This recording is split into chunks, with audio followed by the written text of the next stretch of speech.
എന്നോട് പറയാൻ തുടങ്ങിയതാ. ചിലപ്പോ അവൾ എന്തെങ്കിലും അടയാളം തരാൻ ശ്രമിച്ചതായിരിക്കും. പക്ഷേ എനിക്കതൊന്നും മനസ്സിലായില്ലല്ലോ. അന്ന് അവൾ എന്നോട് പറഞ്ഞതൊന്നും എനിക്ക് മനസ്സിലായതേ ഇല്ല. എന്റെ കൃഷ്ണ, അവൾ എന്നോട് പറയാൻ നോക്കിയത് എന്താ?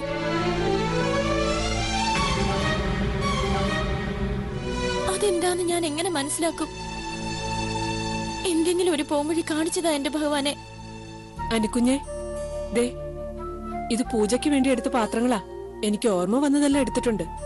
ഇനി എന്തെങ്കിലും വേണോന്ന് കുഞ്ഞൊന്ന് നോക്കിയിട്ട് പറഞ്ഞേ. അതൊക്കെ സാവിത്രി അമ്മ എന്നെ നോക്കിയാ മതി. എനിക്കിതൊന്നും ശ്രദ്ധിക്കാൻ പറ്റുന്നില്ല.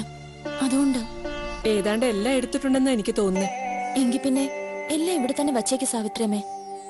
അനുക്കുഞ്ഞെ, ഇവിടെ ഇങ്ങനെ ഇരുന്നാ മതിയോ? ഇനി ഒരുപാട് ജോലി ബാക്കി കിടപ്പുണ്ട്. എന്തെല്ലാം ഒരുക്കാനുള്ളതാ. അതൊക്കെ ഇനി എപ്പോ ചെയ്യുന്ന? മോളെ, ഇതകത്തേക്ക് വെക്കും.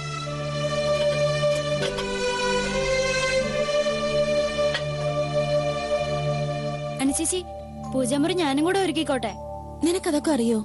പിന്നെ നവരാത്രിയുടെ അന്ന് സ്കൂളിലും എന്റെ ഫ്രണ്ട്സിന്റെ വീട്ടിലൊക്കെ ബൊമ്മുക്കളെ ഒരുക്കുന്നത് ഞാനല്ലേ. ആണോ? എങ്കിൽ നീ ഒരു കാര്യം ചെയ്യ്. ആ പാത്രങ്ങളൊക്കെ എടുത്തൊന്ന് നോക്ക്. അതിലൊരു ചെറിയ നിലവിളക്കുണ്ടോ എന്ന് നോക്കണം. ഉണ്ടെങ്കിൽ അത് തുടച്ച് വൃത്തിയാക്കി വെക്കണം.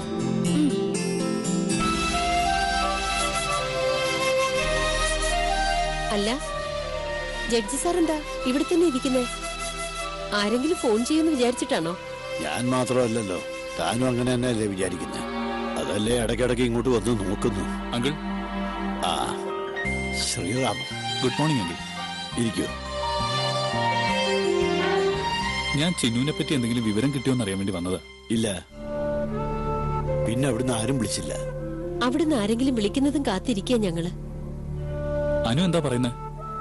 എന്തെങ്കിലും ഓർത്തെടുക്കാൻ പറ്റിയോ? ഇല്ല.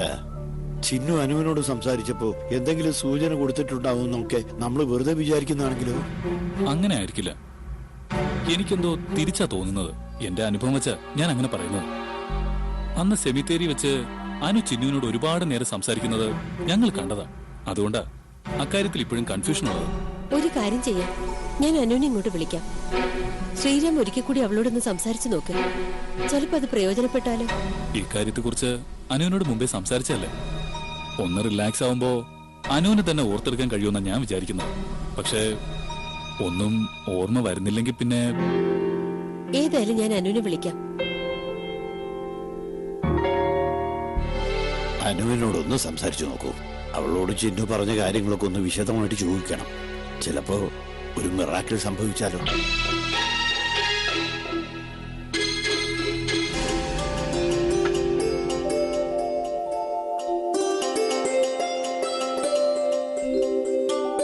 തിരിയിടേണ്ടത് ഇങ്ങനെ തന്നെയാണോ നോക്കിയ അനുശേഷി? ഇങ്ങനെ തന്നെയാ. അപ്പൊ നിനക്കിതൊക്കെ അറിയാല്ലേ? പിന്നെ ഞാൻ ചുമ്മാ പറയാണെന്നാണോ അനുചേച്ചി വിചാരിച്ചേ? അനു, ഒന്നിങ്ങോട്ട് വേഗം വന്നേ. അമ്മേ, ഇപ്പൊ വരാം. ഇതിപ്പോ കഴിയും. അതൊക്കെ പിന്നെ ചെയ്യാം. ദേ, ശ്രീറാം വന്നിട്ടുണ്ട്, നിന്നെ അന്വേഷിക്കുന്നു. ആണോ? അപ്പോ ചിന്നുവിനെ കുറിച്ച് എന്തെങ്കിലും വിവരം കിട്ടിക്കാണോ അമ്മേ? അത് പറയാനായിരിക്കോ വന്നത്? അതൊക്കെ നീ തന്നെ ചോദിക്ക്. വേഗം അങ്ങോട്ട് വാ. അനുചേച്ചി, ഞാൻ ഇതൊക്കെ നോക്കിക്കോളാം. അനുചേച്ചി പോയിട്ട് വാ. ഞാൻ വേഗം വരാം മോളെ. നീ അതൊക്കെ ഒന്ന് വൃത്തിയാക്ക്.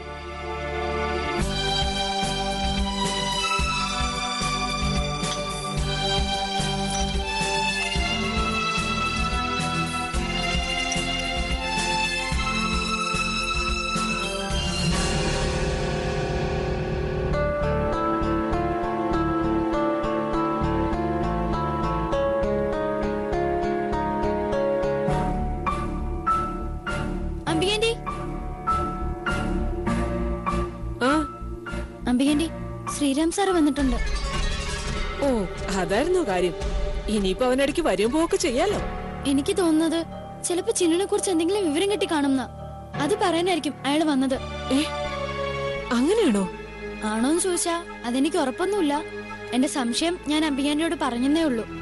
ചിന്നുവിനെ പറ്റി എന്തെങ്കിലും വിവരം കിട്ടിക്കാണോ? എനിക്ക് ഏതായാലും അതറിയാൻ വേണ്ടി അങ്ങോട്ട് പോകാൻ പറ്റില്ല. അംബികേന്റി അങ്ങോട്ടൊന്ന് ചെല്ല്. ഞാൻ ഏതായാലും ഒന്ന് പോയി നോക്കാം. ചിലപ്പോ നിന്റെ സംശയം സത്യമാണെങ്കിലോ. പിന്നെ നീ വേഗം ഈ പണിയൊക്കെ ഒതുക്കും. ഞാൻ ഇതാ വരുന്നു.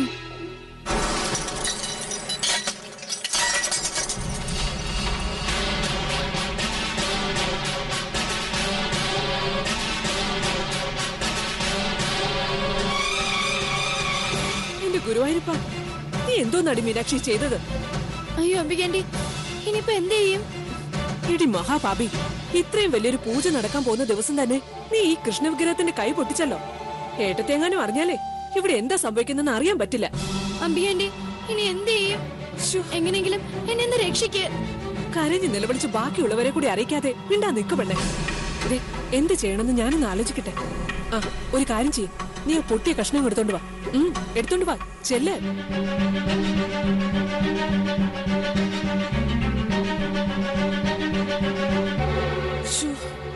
അച്ഛൻ എന്നെ ഇവിടുന്ന് പുറത്താക്കും അംബികാന്റി. ഞാനിനി എന്ത് ചെയ്യും? എടി, ആരും നിന്നെ ഒന്നും ചെയ്യില്ല. ഞാൻ പറയുന്ന പോലെ കേട്ടാ മതി. ദാ, നീ ഇത് അവിടെ കൊണ്ടുപോയി തന്നെ അങ്ങ് ചേർത്ത് വെക്ക്. അംബികാന്റി വെക്ക്. അത് വേണ്ട, ഞാൻ അകത്ത് കേറില്ല. എടി, നീ പേടിക്കണ്ട, ഞാൻ പറഞ്ഞ പോലെ അങ്ങ് ചെയ്യേ. ഇത് പഴയതുപോലെ അങ്ങ് ചേർത്ത് വെച്ചു. ചിന്നുനെ തിരിച്ചു കിട്ടാൻ വേണ്ടിയല്ലേ ഈ പൂജ നടത്തുന്നത്. ഇന്ന് ഈ വിഗ്രഹം വെച്ച് എങ്ങനെ പൂജ നടത്തുമെന്ന് എനിക്കൊന്ന് കാണണം.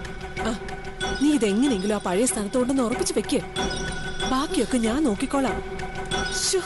ചെല്ല്.